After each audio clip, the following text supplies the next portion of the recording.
Tout n'est pas que souffrance. Il est vrai, tant qu'il sera sur cette terre, le disciple sera la proie des larmes et de la douleur.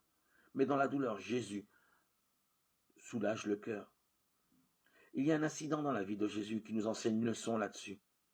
Dès lors, Jésus commença à montrer à ses disciples qu'il lui fallait aller à Jérusalem souffrir beaucoup de la part des anciens, des grands prêtres et des scribes, être tué et se réveiller le troisième jour. Pierre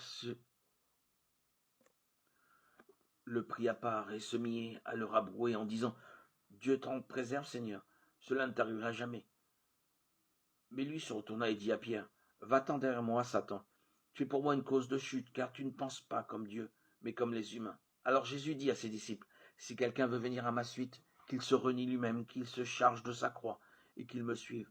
Car quiconque voudra sauver sa vie, la perdra. Mais quiconque perdra sa vie à cause de moi, la trouvera. » Matthieu 16, 21, 25. Si nous lisons le passage dans son intégralité, nous avons une idée plus claire de ce que Jésus voulait dire. D'abord, il parlait de sa propre mission. Il est venu dans ce monde non pour vivre, mais pour mourir. À partir du moment où il fut conscient du monde autour de lui, il savait qu'il allait vers la mort. C'était le seul moyen de sauver l'espèce humaine.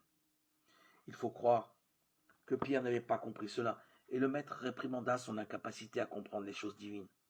Alors, en s'adressant à ses disciples, il leur dit qu'ils devaient prendre leur croix et le suivre.